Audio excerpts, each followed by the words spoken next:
नमस्कार, मैं doctor Anjali Jaipal, associate professor SD government college Beawar. आज का हमारा ई कंटेंट का टॉपिक है contribution of Alfred Schutz in phenomenology. सबसे पहले हम जानते हैं कि प्रघटनाशास्त्र क्या है, क्योंकि हमने इसके बारे में पहले भी आपको जानकारी दी है। तो ब्रीफ में हम जानते हैं कि प्रघटनाशास्त्र क्या है। प्रघटनाशास्त्र Max Weber, Karl Mannheim, Edmund Husserl, Alfred Schutz, Berger आदि ने इसकी प्रमुख व्याख्या की है। प्रघटनाशास्त्र के जन्मदाता हम जानते हैं एडमंड हर्सले हैं, जो एक दर्शन शास्त्री थे और इन्होंने अपनी कृति ideas introduction to pure phenomenology में सबसे पहले प्रघटनाशास्त्र शब्द का प्रयोग किया था।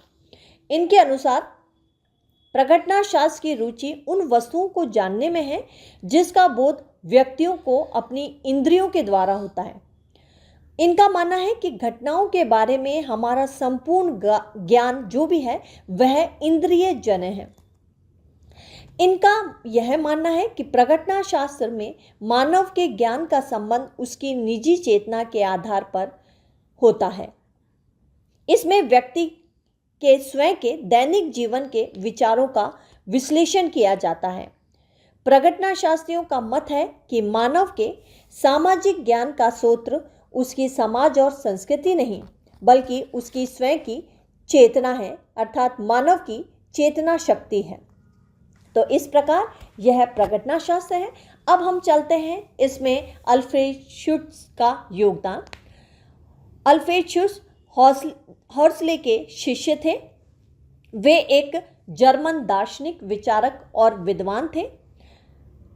सबसे पहले ये अमेरिका में एक स्कूल है जिसका नाम है न्यू स्कूल। यहाँ पर एक समाजशास्त्रीय शोध संस्थान में सामाजिक दर्शन पढ़ाने का कार्य करते थे। 9 वर्ष के बाद वे इसी संस्था में समाजशास्त्र के प्रोफेसर बन गए। इस अध्यापन के दौरान उन्होंने हर्सले के प्रघटनाशास्त्र संबंधी विचारों पर अपने विचार व्यक्त किए। शुट्ज़ ने प्रघटनाशास्त्र के अंतर्गत लोगों के दैनिक जीवन की परिस्थितियों को अधिक महत्व दिया। उन्होंने वेबर की वर्स्टेन की अवधारणा का भी विस्तृत अध्ययन किया। वर्स्टेन में वेबर का तात्पर्य व्यक्तिगत ज्ञान से है, जिसे शुट्ज़ ने प्रघटनाशास्त्र का आधार माना। शुट्ज़ ने अपनी पुस्तक स्टडीज इन फिनोमिनोलॉजिकल फिलॉसफी तथा phenomenology of the social world में प्रघटनाशास्त्र संबंधी अपने विचार व्यक्त किए। अमेरिकन समाजशास्त्र में प्रघटनाशास्त्र के प्रवेश कराने का श्रेय इन्हीं शुट्ज़ को है। शुट्ज़ का प्रघटनाशास्त्र यूरोप के प्रघटनाशास्त्र और अमेरिका के अंतःक्रियावाद का मिश्रण कहा जा सकता है। शुट्ज़ ने इस प्रघटनाशास्त्र के दौरान सामाजिक संबंधों को महत्व दिया, किंतु सामाजिक संबंधों की व्याख्या इन्होंने परंपरागत समाजशास्त्रीय आधार के स्थान पर प्रघटनात्मक आधार पर की। सामाजिक संबंधों के बारे में उन्होंने 2 अवधारणा को जन्म दिया। वे है विचित्रता और विशिष्टीकरण। इनके अनुसार सामाजिक संबंधों का वर्गीकरण भी विचित्र परिस्थितियों के आधार पर ही किया जाता है। शुट्ज़ का सामाजिक संबंधों के वर्गीकरण का नियम इस प्रकार है। इनके अनुसार संबंध जितने व्यक्तिक होंगे उतने ही विचित्र उनकी विशेषताएं होगी, और हमारे संबंध जितने अव्यक्तिक होंगे वे उतने ही वर्गीकृत होंगे। इस कथन से स्पष्ट होता है कि संबंध 2 प्रकार के होते हैं, व्यक्तिक और अव्यक्तिक। हमारे पारस्परिक संबंध जितने अधिक व्यक्तिक होंगे वे उतने ही विचित्र होंगे, और संबंध जितने अव्यक्तिक होंगे वे उतने ही विशिष्ट होंगे।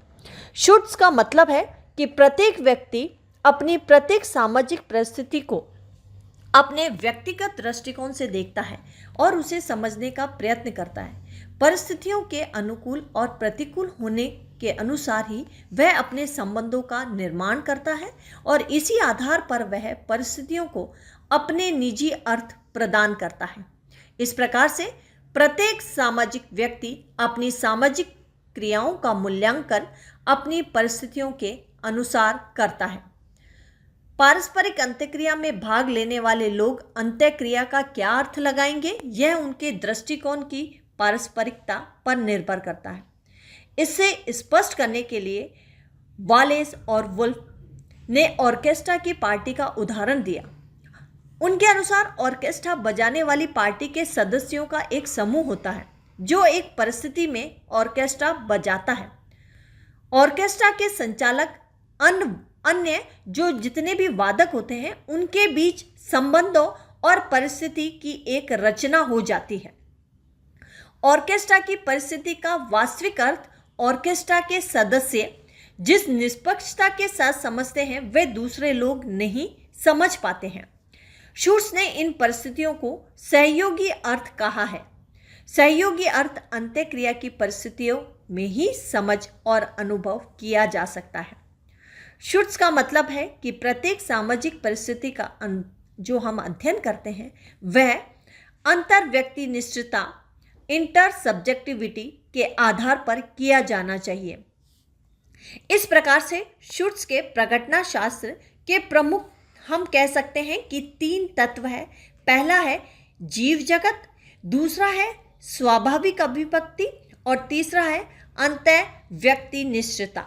ये तीनों ही तत्व प्रघटना शास्त्र की आधारशिला माने जाते हैं और प्रघटना शास्त्रीय समाजशास्त्र की रचना इन तीनों अवधारणा के आधार पर ही की गई है।